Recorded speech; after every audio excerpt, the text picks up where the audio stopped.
ഇതിനകത്ത് ഇപ്പോൾ ഗുളികനാണ് സബ്ജക്റ്റ്. മോള് തന്നെ പറഞ്ഞിട്ട് മോക്കിപ്പോൾ ഗുളികനെ പറ്റി കുറച്ച് അത്യാവശ്യം അറിവൊക്കെ ഉണ്ടെന്ന് തോന്നുന്നു. ഇപ്പോൾ അരമനൈ 4 മോളുടെ ഇതിന് തൊട്ട് മുമ്പത്തെ പടം തിയേറ്റർ റിലീസ് ചെയ്ത് അതിനകത്ത് ബാക്ക് എന്ന് പറഞ്ഞൊരു പ്രയോഗത്തിനെ പറ്റിയിട്ടായിരുന്നു. ഒരു പഴയ എന്താ അതെ ഒരു ദുഷ്ടശക്തി അതിനെ പറ്റിയിട്ടാണ് പറയുന്നത്. ഇതെന്താ മോക്കിങ്ങനെ ഡിഫറെൻ്റ് ആയിട്ടുള്ള കുറേ ബാക്ക് ഇതാണ്ട് ഇപ്പോൾ ഗുളികൻ അതൊക്കെ അതിലൊരു ഇത് തോന്നിയിട്ടില്ലേ? എനിക്ക് അത്രയും പേര് അറിയൂലായിരുന്നു അരന്മനയിലെ പ്രേതത്തിൻ്റെ. ബാക്ക് എന്ന് പറയുമ്പോൾ അത് ആസാമീസാണ്. ഈ പ്രേതം എന്ന് പറയുമ്പോൾ ഇത് പ്രേതം എന്ന് പറയാൻ പറ്റില്ല, ഒരു സൂപ്പർ നാച്ചുറൽ ഫോഴ്സ്. അതിവിടെ കേരളത്തിൽ ബേസ് ചെയ്തിട്ടുള്ളൊരു സൂപ്പർ നാച്ചുറൽ ഫോഴ്സാണ്. അങ്ങനെ നോർത്തിലേക്ക് പോകുന്നില്ല.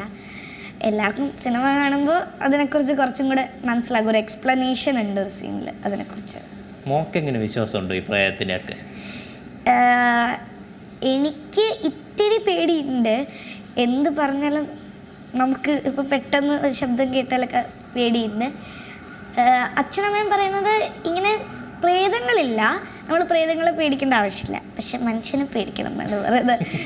ഇപ്പോൾ കള്ളന്മാരെയൊക്കെ പേടിയാണ്. അതും ഈ സിനിമയിലൊക്കെ കാണുന്ന അറ്റാക്കേഴ്സ് ഇല്ലേ, വേഗം വന്ന് കുത്തുന്നതൊക്കെ, അതൊക്കെ പേടിയാണ്. അപ്പം അങ്ങനത്തെ സിനിമകളൊന്നും കാണാറില്ല? എല്ലാ ജോണറും കാണുമ്പോൾ അത് നമ്മൾ എൻ്റർടൈൻമെൻറ്റിന് വേണ്ടി കാണും. അല്ലാതെ റിയൽ ലൈഫിൽ നോക്കിയാൽ അങ്ങനത്തെ ആൾക്കാരെ പേടിയാണ്, പക്ഷെ സിനിമ കാണാം. ഈ പണ്ടുള്ള ആളുകൾ ഇങ്ങനെ പറയാറുണ്ട്, ഈ ദൈവത്തിൽ വിശ്വസിച്ച പ്രേതത്തിലും വിശ്വസിക്കണം എന്നൊക്കെ പറയാറുണ്ട്. നമുക്ക് ദൈവവിശ്വാസമില്ലേ? ദൈവവിശ്വാസമുണ്ട്.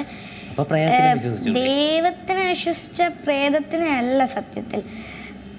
വേറൊരു പോസിറ്റീവ് എനർജീനെ വിശ്വസിച്ച എന്തായാലും പോസിറ്റീവ് എനർജി ഉണ്ടെന്നാണല്ലോ നമ്മുടെ ഇതിൽ. അപ്പോൾ നെഗറ്റീവ് എനർജി ഉണ്ടാകും.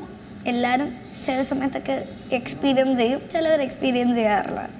എല്ലാം ദൈവവും പ്രേതവും നമ്മുടെ ഉള്ളിൽ തന്നെയാണ് അല്ലേ മോള് പറഞ്ഞ പോലെ. ഏറ്റവും പുതിയ വാർത്തകളും വിശേഷങ്ങളും വിരൽ തുമ്പിലറിയാൻ സീ മലയാളം ന്യൂസ് എല്ലാ ഡിജിറ്റൽ പ്ലാറ്റ്ഫോമുകളിലും ലഭ്യം.